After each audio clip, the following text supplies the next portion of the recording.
Génibet, Paris Picardie.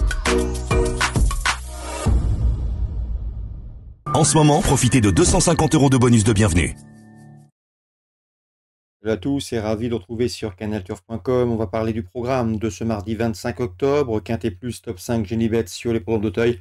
J'aurai également des informations à vous transmettre concernant les autres réunions, et notamment celle de Kurne en Belgique, puisque j'ai pu discuter avec Karine Dezout ou encore Yo Corbani, et qui auront l'un et l'autre plusieurs partants. J'en profite également pour vous inviter à liker et à partager ce programme via nos différents supports sociaux, YouTube, Twitter ou autres. Pour ce quintet prix Santo Pietro, à mon avis, nous avons une course référence tout indiquée. Il s'agit du prix Guillaume de Pracontal. Plusieurs d'entre eux ont pris part à ce quintet référence et à mon avis, il faut s'appuyer sur cette compétition. Numéro 9, Saint-Langy me plaît beaucoup. La termine troisième de ce même quintet référence prix Guillaume de Pracontal. Un cheval qui affiche une victoire et 2 places de troisième en 7 sorties sur les haies. Sa troisième place dernièrement dans le quintet référence a été obtenue pour sa course de rentrée. À la faveur de quelques progrès, il doit jouer la victoire. Le numéro 3, Va Patronne, reste sur 2 podiums dans des handicaps, deuxième notamment de ce même prix Guillaume de Pracontal, confirmation attendue. Je reposerai toutefois le numéro 5, Saint-Maxime, un cheval qui a peu d'expérience, seulement 4 courses compteurs, mais il a déjà gagné sur le tracé proposé au mois d'avril. Sachez également que les pistes assouplies ne lui posent pas de problème. Attention donc à ses débuts dans les handicaps. On peut le reposer dans cette course numéro 7, à savoir Impressive Machin, qui a remporté ce même prix Guillaume de Pracontal. Le cheval a été remonté de 6 livres sur l'échelle de handicapeur, mais à mon avis, il conserve son mot à dire pour l'obtention d'un très bon résultat. Le 4, Spirit of the Moon, a terminé 4e de groupe 3 l'an dernier. Il a également bien fait en pareille société. J'en veux pour preuve sa 3e place obtenue dans le prix Alain et Gilles de Goulaine au mois de septembre, handicap de même facture, et sa 6e place dans ce même prix Guillaume de Pracontal, où il concluait en compagnie du 6 Zaki, 5e de ce quintet référence. Ces deux-là sont difficilement dissociables au papier. Je me méfierai également du numéro 1, Cost Mania, qui va débuter dans les handicaps et à Auteuil, mais cette pouliche reste sur 2 succès, sur les haies de Saint-Malo, sur les haies de Compiègne. Mieux vaut donc s'en méfier. On se méfiera également du numéro 2, Baltaïa. Baltaïa, c'est déjà 4 victoires en 6 courses au compteur. Elle a remporté le Quintet Plus prix Calabrais, épreuve dans laquelle elle n'affrontait que les juments. Cette fois-ci, elle affrontera les mâles. Elle a été remontée sur l'échelle des poids, mais il sera imprudent de faire sans elle. Résumé chiffré pour ce quintet prix Santo Pietro, un quintet plus top 5 Génibet. 9, 3, 5, 7, devant le 4, le 6, le 1 et le numéro 2 en canot partant. J'ai retenu le numéro 13, One More Light.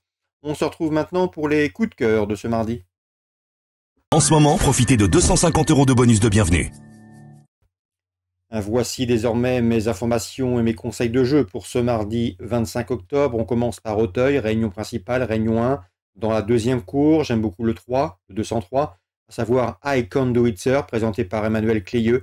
Le cheval effectue une course de rentrée, mais c'est un cheval qui, à mon avis, affronte ici des adversaires largement dans ses cordes. Il doit pouvoir bien faire d'entrée de jeu. Le 203, I Can't Do It Sir, un cheval qui a gagné en plat, en haie et sur le steeple.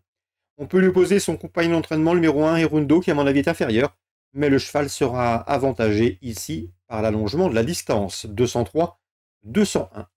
Dans la 6e, je ferai confiance au 607 Inès du Chesnay, une femelle qui avait pris la 2e place du prix Crestarabad en haie en groupe 3 disputé au premier semestre. Pour ses débuts sur le steeple, elle mérite un large crédit. Comme le numéro 1, je m'en méfierais, c'est Ginja Détaillon. J'ai eu l'occasion de discuter dernièrement avec Étienne Dandigné, son mentor. Il me l'avait présenté comme une bonne pouliche, une pouliche de début et fin de saison, à savoir qu'elle apprécie le terrain lourd. Et s'il venait à pleuvoir, et si le terrain était toujours lourd pour ce mardi, ce qui devrait être le cas, elle doit pouvoir très bien tenir sa partie. Donc dans la 6e, je vous recommande le 7 et le 1, 607, 601. On peut parler également de la Réunion 3 au Mans, avec des galopeurs en piste. Dans la 3e, j'ai retenu le 303. For Friendly, un cheval qui a débuté dans un maiden au Mans, justement, un protégé de Joël Bonnard, il a 2 ans. Et à mon avis, dans cette course à réclamer, l'opposition est à sa portée. Il doit en tirer profit pour s'illustrer. Le 303, For Friendship. Dans la 6e, attention au 602, qui me semble en mesure de bien faire. C'est Prince des Dunes. Le cheval a gagné un handicap en terrain lourd dernièrement à Compiègne. C'est vrai qu'il a été remonté sur l'échelle des poids, mais vu le style de sa dernière victoire et vu son aptitude aux pistes très assouplies, sa chance est prépondérante. Le 602, Prince des Dunes. Concernant Vincennes en Réunion 4, dans la deuxième, j'aime beaucoup le 207 Harlem de Bussy, puisque Christophe Écalard me l'a présenté comme un cheval en retard de gain, un cheval qui a été ménagé, qui a de la qualité, qui a toujours été préservé. Et dans ce lot, je le pense capable de faire l'arrivée, pourquoi pas s'imposer à une cote intéressante, 207 Harlem de Bussy. Un cheval à suivre, à noter sur vos tablettes. Il devrait vite pouvoir monter les étages. Dans la septième, course à réclamer, je fais confiance au 712, le 12 dans la septième, c'est Indien du Diamond. Le cheval a gagné un réclamé dernièrement en gain, très facilement. Rien ne s'oppose à une confirmation de sa part, le 712 Indien du Diamond. La septième course à Vincennes Réunion 4, numéro 12. On va dire également un petit mot sur Kurn en Réunion 5. Dans la quatrième, Yo Corbani présente 2 chevaux. Le 401 Obélix Fresh Out, qu'il aime beaucoup. Un cheval qui va être désavantagé par son numéro 1, car ce n'est pas un super vireur. Mais en valeur pure, il peut s'imposer de bout en bout, il en a les moyens. Concernant le 411 Opoto Base, un cheval qui était inférieur au précédent cité il y a de cela quelques semaines, mais le cheval a accusé pas mal de progrès, il reste sur 2 succès et doit pouvoir terminer sur le podium. Donc le 401 à mon avis, ce sera tout ou rien, premier ou nulle part, ou disqualifié au départ. Le 11 Opoto Base est à conseiller pour les amateurs de jeux placés pour une place dans notre premier 100 ans. Dans la cinquième, j'ai pu converser avec Karine Dozot, qui aura également plusieurs partants. Elle aime beaucoup le 503 Fougue des îles, le cheval est bien et doit pouvoir jouer les premiers rôles. Elle redoutait en priorité le numéro 2, Féo Trafo, qui d'après elle reste le cheval de la course. Cinquième course, 2 et 3. Concernant la sixième, Yo Corbani est très confiant avec le 601 French Kiss, un cheval qui d'après lui est en gros retard de gain et qui devrait confirmer son dernier succès. Il se voit gagner avec ce 601 French Kiss. Et dans la septième, le 704, c'est President Derby, un cheval qu'il aime beaucoup, qui d'après lui va également s'imposer. C'est un cheval qui montre de belles choses le matin, il a très bien travaillé.